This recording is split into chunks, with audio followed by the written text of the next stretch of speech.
On this. Joel is a UBC professor of law. He's the author of The Corporation, The Pathological Pursuit of Profit and Power. The book was written as a critique of the corporate structure, and it was inspired in part by the anti-APEC protests at UBC back in 1997. Good morning, Joel. Hi, thanks for having me on. You're most welcome. Thank you for being with us. Now, you heard the organizer there define the protest. What does that tell you about what Occupy Vancouver is all about? Well, I think it's part of this broader movement that is emerging in, close to 50 or 60 cities across North America.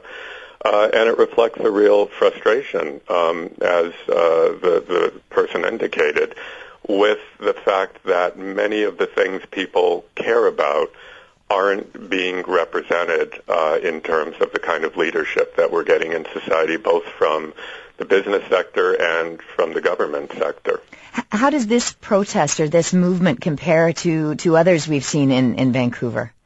Well, I think it's different than, the sort of other large anti-globalization protests. And really the first one of a series of anti-globalization protests across the world, the APEC protest that took place out at UBC when the APEC leaders were visiting Vancouver.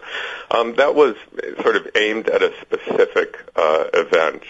And I think the difference between that and this is this is coming out of a much more general frustration. I think the issues are very similar.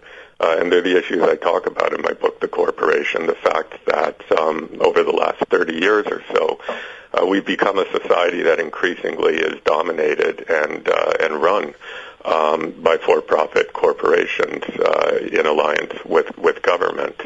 And that's what people are protesting at APEC. But this movement seems to be much broader based and less specific in its focus on any particular event. Well, and that I guess is the challenge in trying to get a handle on what this means and what exactly is behind it. So when I hear someone like Min Reyes say that it's about humanity before profit, that's a good sort of headline, but how do you take that apart and actually affect the kind of change that people seem to be pushing toward?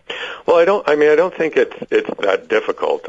She said humanity above profit, but she also stated specific examples like oil tankers, like Aboriginal issues, like poverty.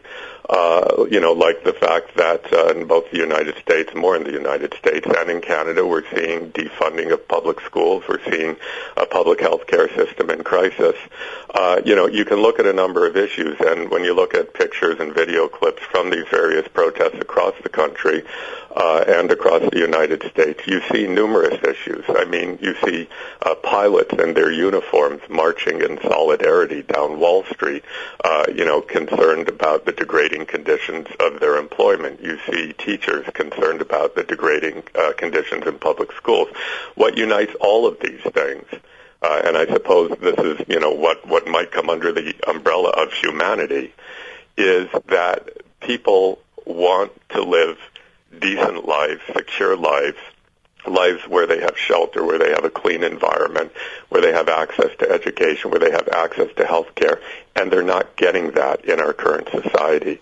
And part of the reason for that is that a lot of the wealth of our society, and not just the money, but the environmental wealth and the public goods and whatnot, are being siphoned off into profit by corporations.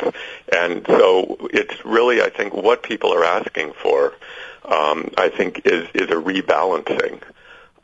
We've gone, especially over the last 30 years, in the direction through deregulation, through privatization. We've gone in the direction of basically government getting out of the business of regulating for the public interest. Let me put a counterpoint to you. We did speak to the Fraser Institute, so a senior economist with them, Niels Veldhuis, spoke directly to what he thinks of Occupy Vancouver. Have a listen to this. Well, I guess I would ask the question to the protesters. I mean, where do they think that all of the goods and services that they buy on a daily basis comes from? It comes from people and businesses who act in their own self-interest to make products, to make services that everybody uses, whether it's iPhones, whether it's their jeans, whether it's the cards they're going to be using to protest. All of these things come from people acting in their own self-interest. So he making the point that he would ask the protesters where they think these goods and services would come from and how the system would function without these major companies and corporations. What do you say to that, Joel? It's a ridiculous argument. I mean, it's a common argument, but it's a ridiculous argument because basically what it says is unless you give business complete license to do whatever it wants in the pursuit of its self-interest and profit, somehow, you're encroaching upon the lifestyle that we all enjoy. I don't think that's what the protesters are asking for, certainly not what I'm asking for. I think that what we're asking for is balance between the legitimate interest in creating wealth in society, the legitimate interest in running businesses and making money by doing that, balanced against a concern about sustainability, a concern about protecting important public interests. I guess I wonder, is this the way to do that, though? Is this the way to get that dialogue happening so that change can be effected if that's what the majority of people want? Well, I don't know what the alternatives are. I think that in a democratic society, what you need is to publicize your issues, and I think especially when it feels that the traditional channels of democratic governance are perhaps clogged at best, and certainly under considerable influence from industry and from the corporate sector. I think hitting the streets in peaceful protest and exercising your democratic and constitutional rights to make your voice known is one way to do it. I think the surge in the NDP's popularity in the last federal election, that's another way to do it. That party was taking on many of the issues that are of concern to the people who are parts of these Occupy movements, and I don't think it's a coincidence that that happened not very long ago, and now this is happening. There's a palpable frustration.